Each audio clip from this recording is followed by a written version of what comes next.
Oh my goodness. Hey everyone, it's MK. Welcome back to MK Quilts and my home studio. So I'm just dropping a little footage here of one of my very most popular YouTube videos, and it's of my wiggle ditching. Now this video, the original, was made some 8 years ago, just before I moved from that in my garage location to our brick and mortar spot at MK Quilts, right before we became retailers. Wow, a lot has changed in 8 years, specifically how I look and how I make videos. So you're about to watch my newly updated video on wiggle ditching. A lot of the content is the same, so I'm going to leave the old video there, mostly because I like to look back at it and laugh at myself a little bit. But also I don't want to mess with the analytics and the watch numbers on that other video. But I want you to just keep on watching this newly updated video that I've done for you on my famous wiggle ditching. I'm actually working on another quilt, a different one from what you're going to see in this newly updated video. And I'm about to do some wiggle ditching on this quilt as well. I actually love wiggle ditching. It's very freeing for me. It's just about the only free motion quilting that I do. It adds a lot of fun to my quilts, and I hope that you will give wiggle ditching a try. And you know what? It's really okay if you laughed at me too. All right, that's all I got for you today. Keep watching, and I'll see you next time here from the home studio. Bye-bye. Hey everyone, it's MK. Welcome back to the home studio of MK Quilts. So today I am here with a moment with MK. I have decided to scrap some of the other video that I've done recently to reintroduce you to my technique. Well, it may not be mine exclusively, but I call it wiggle ditching. So I am here finishing up this beautiful quilt from my friend Diane. This quilt we used as our backdrop for one of our D&D in the Den sessions. That's discussions and demos from the den.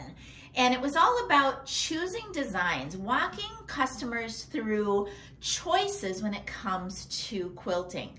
So my friend Diane chose the option for row by row quilting with some border work.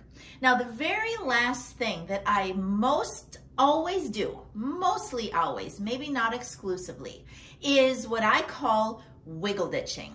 And it really is just that.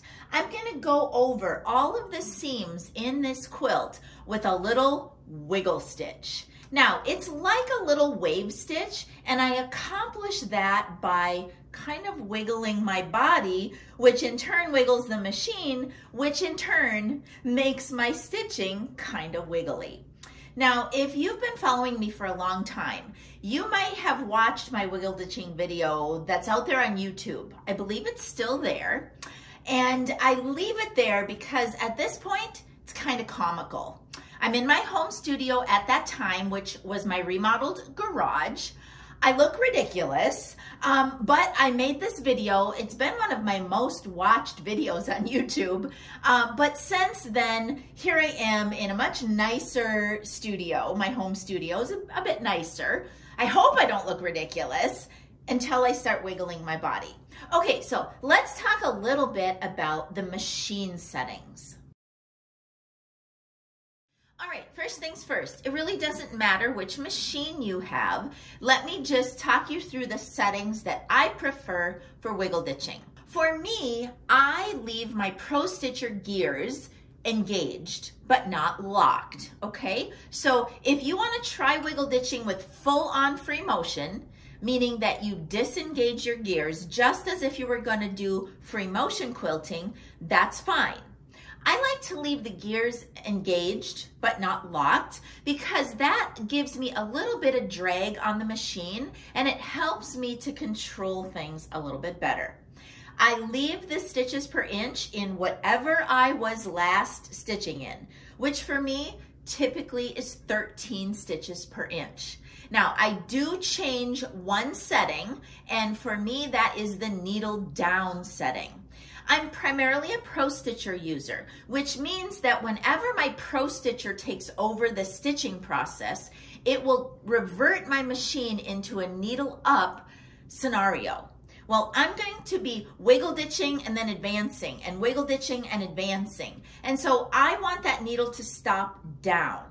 Now, a little word of caution about needle down whenever I'm advancing. I'm going to leave the camera here for the most part, and when I advance, I'm going to be down there at the other end of my frame. But hopefully you'll be able to see. I might have to do some voiceover because I don't have any microphones today, and I'll be way down at the end of the frame. You hopefully will be able to see that I guide my machine through the frame very gingerly, very softly, while I'm doing wiggle ditching, because I am stopping with the needle down and I'm dragging that quilt through the frame. So I really help it along very substantially. Now, I have been doing wiggle ditching for a very long time, so I've gotten very good at it. I'm going to include some pictures in this short lesson from some of the wiggle ditching that I've done over the years. There is one quilt specifically that I'm dropping pictures of, and it is of a Dresden plate quilt. And when you look at those pictures, I want you to try to imagine the quilt if the wiggle ditching wasn't there. It's one of the reasons why I love wiggle ditching so much, is because it can add another design element to my quilting. Now, one of the other things that I love about wiggle ditching is I don't have to throw on a ruler base, I don't have to disengage the gears and try my hand at that straight line ditching. I'm just not good at it. I'm being really honest. Now, some quilts absolutely require and really lend themselves to straight line ditching. I either one, ask my studio manager, Ellen, to help me with some straight line ditching on some of the quilts that we do in the studio, or I use Pro Stitcher and the mark and record feature.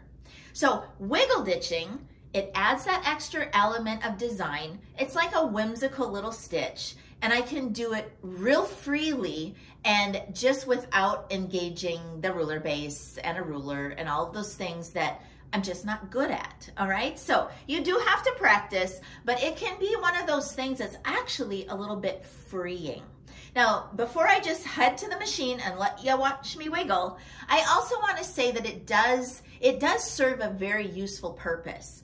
Many times when I'm doing custom quilting, like I did on this quilt, I'm quilting on one side of a seam and then I'm quilting on the other side of a seam.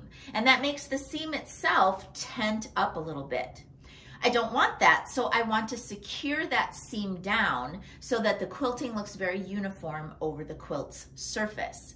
The other thing is on the back of my quilt. If I don't ditch it, many times there is, again, a little tenting or poofing of that fabric on the back of the quilt. So on the back is just important to me as what the look is on the front.